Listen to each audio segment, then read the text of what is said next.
Бір кішкентай ауылда барлығы бірін-бірі танитын жерде Әли атты бала өмір сүрді. Әли ауылдағы ең белсенді футболшы еді. Таңертең күннің көзі енді көкжиектен көтеріліп келе жатқанда, ол алаңға допты алып жүгіріп шығып, жаттығу жасайтын. Оның жасы 10-ға енді келген, бірақ бәрі оның болашақта керемет ойыншы болатынын білетін. Ол доппен шебер ойнайтын ғана емес, ойынның барлығын ұйымдастыра білетін, сондықтан әр ойыншы командада өзін маңызды сезінетін. Әлидің достарының арасында Айбек деген бала болды. Айбек тыныш, өзіне сенімі аз бала еді. Оған футбол ұнайтын, бірақ ол алаңда жауапкершілікті өз мойнына алудан қорқатын, себебі ол команданы жарты жолда қалдырамын деп қорқатын. Бірақ Әли оны үнемі ойнауға шақыратын, себебі ол, команда бұл тек гол соғатындар ғана емес, бір-біріне қолдау көрсететіндер деп жиі айтатын. Бір күні, жаз аяқталып келе жатқанда, көрші көшедегі балалар Әли мен оның достарына шынайы матч ойнап, кім мықты екенін анықтауды ұсынды. Бұл барлық балалар үшін маңызды сәт болды, және әрқайсысы осы ойынға чемпионатқа дайындалғандай дайындалды. Айбек те дайындалып жүрді, бірақ ойын күні жақындаған сайын ол қатты алаңдай бастады. Ойын күні алаңға тек ойыншылар ғана емес, олардың ата-аналары, көршілері, тіпті әжелері мен аталары да жиналды.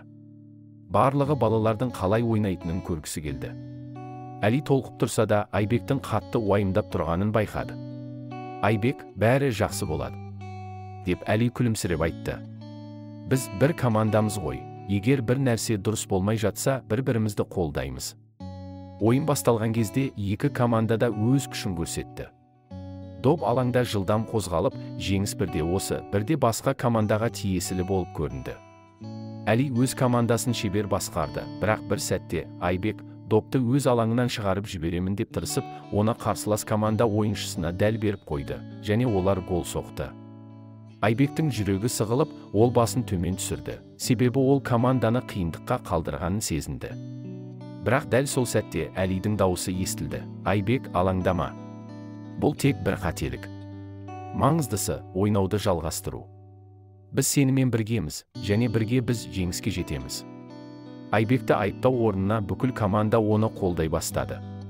Әли қорғанысты ұйымдастырып, Айбекке өзіне сенімді болуға мүмкіндік берді.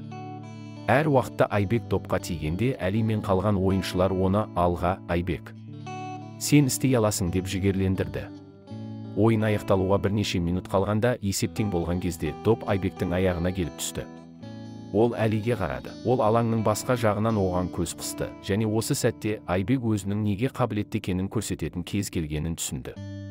Айбек тез алға ұмтылды, екі қорғаушыны айналып өтті де, допты тура қақпа бұрышына дәл соқты. Алаң шуға толды.